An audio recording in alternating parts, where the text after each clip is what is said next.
I never thought I'd be telling this story, but here I am. My name is Jenna, and until recently, I thought I had a pretty good life. I worked as an accountant at a mid-sized firm, lived in a comfortable apartment in the suburbs, and had what I believed was a solid marriage to Mark, my husband of 10 years. Most importantly, we had our beautiful daughter, Sarah, who was the light of our lives. Mark and I met in college. He was the charming business major who always knew exactly what to say, and I was the quiet girl who preferred numbers to people. Somehow, we clicked. After graduation, we both landed decent jobs, got married, and started building our life together. When Sarah came along 2 years later, everything felt perfect. I can still remember the day everything changed. It was a regular Tuesday evening in March. Sarah, 8 at the time, was already in bed, and Mark and I were sitting at our kitchen table. He had that look on his face, the one that said he had something heavy on his mind. "Jenna, we need to talk," he said, fidgeting with his coffee mug. I knew right then that whatever was coming wasn't good. "What's wrong?" I asked, though part of me already knew. There had been signs, late nights at work, mysterious phone calls, the emotional distance that had been growing between us. He took a deep breath. "I've met someone else." Those 4 words hit me like a punch to the gut. "Her name was Rebecca," he told me. "She worked in his department. They'd been seeing each other for months." "I'm sorry," he said, as if that made everything okay. "I never meant for this to happen, but I think I'm in love with her." I sat there, numb, as he continued talking about how we'd grown apart and how Rebecca understood him in ways I never could. All I could think about was Sarah, sleeping peacefully upstairs, unaware that her world was about to be turned upside down. The next few weeks were a blur of mediation sessions and painful conversations. We agreed to keep things civil for Sarah's sake. In the end, I got our apartment, and Mark got the car and yacht, toys I never cared much about anyway. He agreed to pay generous child support, and we worked out a custody arrangement where Sarah would live primarily with me but spend regular time with her father. "I know I've hurt you," Mark said during our final mediation session, "but I want to do right by Sarah." I just nodded. What else could I say? The man I'd loved for a decade had betrayed me, but he was still Sarah's father. For her sake, I had to find a way to co-parent with him, to push aside my own hurt and anger. A year passed like a blur of workdays, homework help, and adjusting to our new routine. Sarah had just turned 9, and I was finally starting to feel like I had my feet under me again. Then came the wedding invitation, not for me, of course, but for Sarah. Mark was marrying Rebecca. They'd bought a house together, or rather, they were moving into her house, a sprawling 2-story in the nice part of town with a manicured lawn and a 3-car garage. The kind of place that screamed successful couple. The morning of the wedding, I helped Sarah get ready. She wore a pale blue dress we'd picked out together, and I braided her hair the way she liked it. "Are you sure you're okay with me going, Mom?" she asked, watching me in the mirror as I pinned back a stray strand. "Of course I am, sweetheart," I replied, meeting her eyes in the reflection. "She's going to be your stepmother. It's important that you two have a good relationship. But aren't you sad?" I turned her around to face me. "Listen to me, Sarah. What happened between your dad and me is grown-up stuff. It has nothing to do with you. I want you to have a good relationship with both your dad and Rebecca. No taking sides, okay?" She hugged me tight. "You're the best mom ever." Mark picked her up in his new SUV, and I spent the day cleaning the apartment and definitely not thinking about the wedding. When Sarah came home that night, she was full of stories about the ceremony, the cake, and the big house where she'd have her own room for visits. Life went on. I threw myself into work and taking care of Sarah. We developed our own little routines: Tuesday night movies, Saturday morning pancakes, long walks in the park on Sundays. Sarah split her time between our apartment and Mark's house, and things were okay. Not great, but okay. Then one day, Sarah came bouncing through the door after a weekend at her dad's, practically bursting with news. "Mom, guess what?" she exclaimed, dropping her backpack by the door. Rebecca's pregnant. I'm going to have a little brother or sister. I felt like someone had punched me in the gut, but I kept my face neutral. Really? That's big news. Yeah, you can already see her belly a little bit. Dad's super excited. He kept talking about turning the guest room into a nursery. I nodded, not trusting myself to speak. All I could think was, please, don't let this change how he treats Sarah. Don't let her become the forgotten first child. A month later, Sarah came home early from what was supposed to be a week-long stay at her dad's.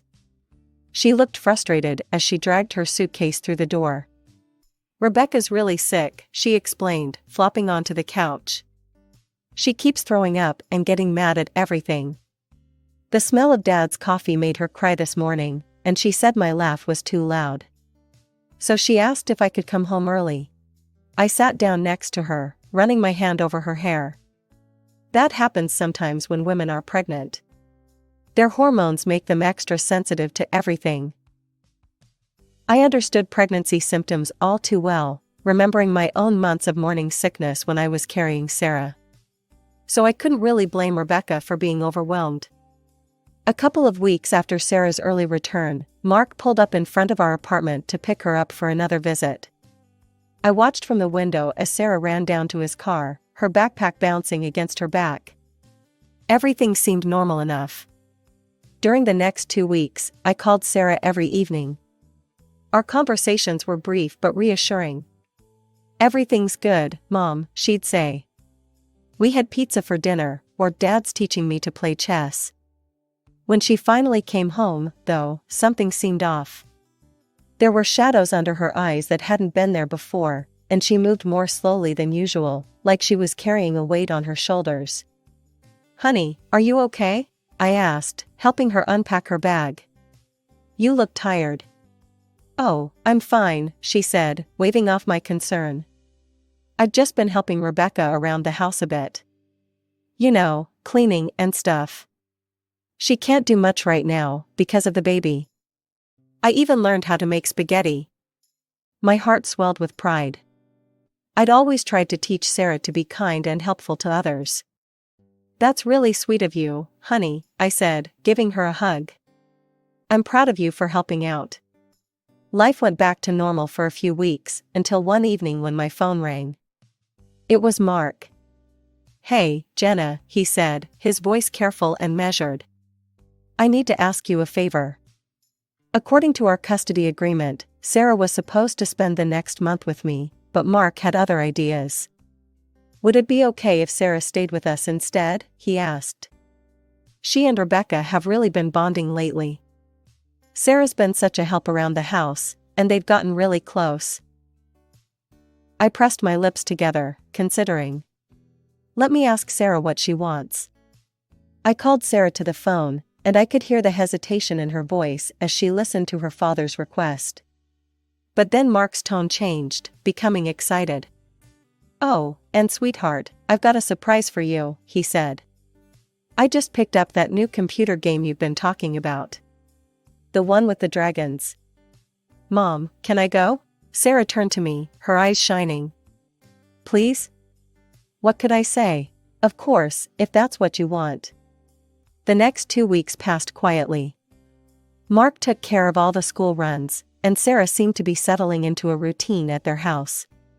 She sent me regular updates, photos of herself cooking in their fancy kitchen, shots of her playing her new game, pictures of her lounging on their plush living room couch. Everything looked fine on the surface. Still, something nagged at the back of my mind. Something about those photos felt staged. But I pushed the thought away. I was probably just being paranoid, letting my own feelings about Mark and Rebecca cloud my judgment. Sarah seemed happy enough in the pictures, and that's what mattered, right? When Sarah finally came home after that week, I barely recognized my own daughter. Her face was drawn and pale, with dark circles under her eyes that no 12-year-old should have. Her shoulders slumped as if she'd been carrying bricks. "Sarah, honey, what's wrong?" I asked, reaching for her. She just waved me off weakly. "I'm really tired, Mom. Can I go to bed?" "Don't you want dinner first?" But she was already dragging herself to her room. She didn't even change into her pajamas, just collapsed onto her bed and was out like a light. Something was very wrong. I waited until she was sound asleep before calling Mark. "What's going on over there?" I demanded. "Sarah looks completely exhausted." "Oh, here we go," Mark sighed. I could practically hear him rolling his eyes. "You're exaggerating, Jenna. As usual." "Exaggerating? Have you seen our daughter? She looks like she hasn't slept in days. She helped Rebecca with some housework. She's just not used to doing chores, probably because someone spoils her at home." The jab stung, but I pressed on. "This isn't about me, Mark. Something's not right." "She's fine," he insisted. "Kids today are so soft. A little work never hurt anyone. She'll adjust." I didn't sleep well that night, waiting for Sarah to wake up. When she finally emerged from her room the next afternoon, I sat her down at the kitchen table and made her favorite breakfast for lunch, chocolate chip pancakes. "Sweetie," I said, sliding a plate in front of her, "I need you to tell me what's really going on at your dad's house." Sarah pushed the pancakes around with her fork, not meeting my eyes. "It's nothing." "Sarah, please. I can see how tired you are. You can tell me anything, you know that." She was quiet for a long moment, then the words started tumbling out. "Rebecca doesn't do anything anymore. She says she can't because of the baby, but Mom, she makes me do everything. I have to clean the whole house, vacuum, dust, mop, everything. I have to cook too. She makes me cut up vegetables and use the stove, even though it scares me." My hands clenched into fists under the table. "What about relaxing? Don't you get any time to yourself?" Sarah's lower lip trembled. "I tried to watch TV after cleaning one day, but Rebecca said the noise gave her a headache. She just turned it off and told me to go to my room and be quiet. She says I laugh too loud and walk too heavy and... I was already pulling out my phone, dialing Mark's number. He answered on the fourth ring. "What now, Jenna? What now? How about explaining why our daughter is being treated like Cinderella in your house?" My voice shook with anger. "She's 12 years old, Mark. She shouldn't be cooking and cleaning an entire house." "Sarah's exaggerating," he said dismissively. "Rebecca just asked for a little help, and we turned down the TV because it was too loud. You're making this into something it's not. She's scared to use the stove, Mark. She's exhausted. This isn't okay." The line went dead. He'd hung up on me. I stared at my phone in disbelief, then looked at Sarah, who was still pushing her pancakes around her plate. My daughter, my beautiful, kind-hearted daughter, who was being taken advantage of by the very people who should have been protecting her. After a few days, the situation became even more complicated. I was in the middle of reviewing quarterly reports at work when my phone rang. Seeing it was Sarah's school, my heart immediately jumped into my throat. "Mrs. Mitchell?" It was Mrs. Henderson, Sarah's homeroom teacher. "I needed to talk to you about Sarah's performance lately." I gripped my pen tighter. "Is everything okay?" "Well, that's just it. Sarah's grades have dropped significantly in the past month. She's falling asleep in class, her homework is often incomplete, and she seems exhausted. I know she's always been a good student, which is why this change is concerning. Is everything all right at home?" My pen snapped in half. "Thank you for letting me know, Mrs. Henderson. I'm aware of the situation and working on it." The moment I hung up, I tried calling Mark. Straight to voicemail. I sent him a text, "We need to talk about Sarah. Her grades are dropping. Call me ASAP." The little read notification appeared under my message almost immediately, but no response came. Not that day, not the next, not for 2 weeks. When Mark finally showed up at our door for his scheduled time with Sarah, I was ready. "She's not going," I said, blocking the doorway. His face darkened. "Excuse me?" "You heard me. Her grades are tanking, she's exhausted all the time, and her teacher is worried. This isn't healthy, Mark. You can't do this, he growled. We have a custody agreement. If you violate it, I'll take you to court. Go ahead. I'd love to explain to a judge how you're letting your pregnant wife use our daughter as free household labor. Mark pushed past me into the apartment, his face red with anger. Then his expression suddenly shifted, softening as he spotted Sarah hovering in the hallway. Princess, he said, his voice gentle now. Get your things. Don't worry about what your mom's saying, I promise you won't have to do any more housework. I just miss you, sweetheart. I want to spend time with my girl. I watched Sarah's face, saw her wavering. She looked at me, uncertain. Just a minute, I said, pulling her aside while Mark waited by the door. I knelt down and whispered in her ear, take your phone with you. Turn on the voice recorder app. Record everything that happens there, what Rebecca says to you, what your dad says. It'll be our secret, okay? Sarah's eyes widened slightly, then she gave me a tiny nod. I squeezed her hand and winked. Remember, I whispered. Don't let them know you're recording. This is just between us. She hurried to pack a bag while I stood watching Mark, who was checking his phone and pretending not to be angry. 5 minutes later, Sarah was ready. I hugged her tight before she left, feeling like I was sending my child into battle with nothing but a cell phone for armor. But sometimes the best weapons aren't the ones you can see. That week was torture. Every time my phone buzzed, I'd lunge for it, only to find another short text from Sarah. I'm okay. Everything's fine. Don't worry. But mothers know when something's wrong, and everything in me screamed that things were far from fine. The doorbell rang on a rainy Tuesday afternoon. I wasn't expecting anyone, but when I opened the door, there stood Sarah, soaking wet, shivering, and alone. Oh my God, I gasped, pulling her inside. Sarah, what happened? How did you get here? I ran away, she whispered, her voice breaking. Took the bus. I looked at her hands as I helped her out of her wet jacket. They were red and raw, with calluses forming on her palms. She could barely keep her eyes open, and when she tried to take off her shoes, she winced in pain. First things first, I said, trying to keep my voice steady. Let's get you warm and fed. I made her favorite comfort food, grilled cheese and tomato soup, and watched as she practically inhaled it. Only when she'd finished eating did I dare to ask, what happened, sweetheart? Without a word, she reached into her pocket and pulled out her phone. Her hands were shaking as she handed it to me. The recordings, she said quietly. Listen. I opened her voice recorder app, and what I heard made my blood run cold. You stupid, clumsy girl, Rebecca's voice crackled through the speaker. Can't you do anything right? Look at these floors, I can still see spots everywhere. I'm trying my best, Sarah's small voice replied. Your best isn't good enough. Do it again. And when you're done, there's laundry to fold and dinner to start.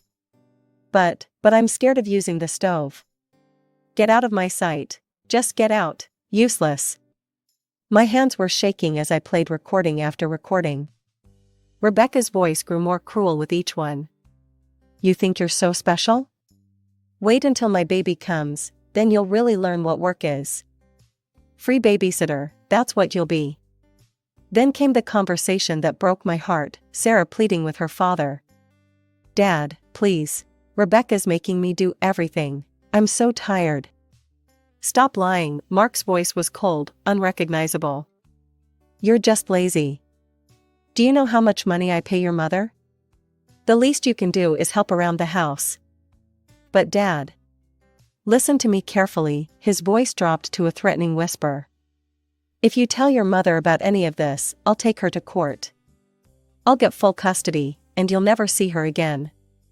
Do you understand? I looked at my daughter, huddled in her chair, and felt a rage I'd never known before. This wasn't just about making a child do chores, this was abuse. Sarah burst into tears, and I held her until she stopped shaking, making promises I intended to keep. I won't let them hurt you anymore, baby. You're safe now. After she calmed down, I called my sister, Amy. "I need a favor," I said, explaining the situation. She arrived within 20 minutes. The drive to Mark's house was a blur of rage and adrenaline. I jabbed the doorbell repeatedly until he yanked the door open. "What the hell are you?" I pushed past him into the foyer. "Where is she?" he demanded. "Sarah ran away, and I know you put her up to it." "This is your fault, Jenna. You've spoiled her rotten, letting her do whatever she wants." Rebecca waddled up behind him, one hand protectively over her swollen belly. She nodded along with Mark's words, playing the perfect supportive wife. "You're the one who's turned her into a spoiled brat," Mark continued. "She thinks she's too good to help around the house." "Bullied her," I cut in, my voice ice cold. "You both bullied my 12-year-old daughter." They exchanged a look before breaking into dismissive laughter. "Oh, please," Rebecca rolled her eyes. "Sarah has quite an imagination. She's always making up stories." I pulled out my phone. "Really? Making up stories like this?" I pressed play. Rebecca's voice filled the room. "You stupid, clumsy girl. Can't you do anything right?" Their faces went slack with shock. I played more, Mark's threats about court, Rebecca's cruel words about using Sarah as a babysitter, all of it. Mark recovered first, his face turning ugly. "You think this changes anything? I have expensive lawyers. The best in the state. They'll tear you apart." "You're hurting me," Rebecca suddenly shrieked, clutching her belly. "Your fighting is stressing me out. I just wanted your daughter to help me." I turned to her, feeling oddly calm, despite my rage. "If you want to raise a maid so badly, wait for your own child. My daughter isn't your servant." Her face flushed red as she sputtered in outrage. Finally, I faced Mark. "You know what's really pathetic? Not that you left me, that hurt, but I got over it. What's pathetic is that you failed the one person you never should have failed. You stood there and let your wife abuse our daughter. You even helped her do it. What kind of father does that make you?" I didn't wait for an answer. I turned on my heel and walked out, leaving them standing in their perfect house with their perfect lawn. They could keep it all. I had something far more precious to protect. The next morning, I called the best family law attorney I could find, Linda Stevenson. The legal battle was exhausting. Mark's expensive lawyers painted me as a vindictive ex-wife, trying to poison my daughter against her father and his new family. They claimed I was cruel for not letting Sarah bond with her pregnant stepmother, that I was jealous of their perfect new life, that I was using Sarah as a weapon in my revenge against Mark. But then we played the recordings in court. I watched the judge's face darken as she listened to Rebecca berating Sarah, to Mark threatening our daughter, to their casual cruelty. The courtroom fell silent except for those damning voices coming through the speakers. Even Mark's fancy lawyers couldn't explain away their own recorded words. Sarah was brave enough to testify too. She sat in that witness chair, looking so small, but speaking with such clarity about what had happened. I saw several jury members wipe away tears as she described being afraid to use the stove but being forced to cook anyway, about how her hands hurt from scrubbing floors, about how she'd fallen asleep in class because she was so exhausted from all the housework. When the verdict came down, it was decisive. The judge granted me full custody, with Mark losing all visitation rights unless I explicitly permitted them. He would still have to pay child support, but he had no legal right to see Sarah without my approval. Mark exploded when the verdict was read. He stormed up to me outside the courtroom, his face red with rage. "Happy now?" he spat. "This is what you wanted all along, isn't it? Revenge because I left you for Rebecca?" I looked at him calmly, feeling nothing but pity. "You really don't get it, do you? This was never about us. This was about Sarah. But congratulations, Mark, you found yourself the perfect partner. She's just as cruel and manipulative as you are. You deserve each other." That was the last real conversation we ever had. Months passed, Sarah's grades improved dramatically once she wasn't exhausted from being treated like a servant. Her smile came back, and her laugh, that beautiful laugh that used to annoy Rebecca so much, filled our home again. We heard through mutual friends that Rebecca had given birth to a son. Mark sent a few texts asking to see Sarah, but they were half-hearted at best, and stopped entirely after a while. Sometimes I wondered if he ever truly understood what he'd lost, not just his daughter, but the chance to be the father she deserved. Sarah's 14 now, and the other day I overheard her talking to her best friend about the whole situation. "Aren't you sad about not seeing your dad?" her friend asked. "Sometimes," Sarah admitted. "But not seeing him is better than being treated like I'm worthless. Besides, I have the best mom in the world." I often look out the window, thinking about how far we'd come. The apartment might not be as fancy as Mark's big house, and we might not have expensive cars or yachts, but we have something much more valuable: peace, love, and respect. Sarah doesn't have to fear walking into her own home anymore. She doesn't have to be anyone's servant or scapegoat.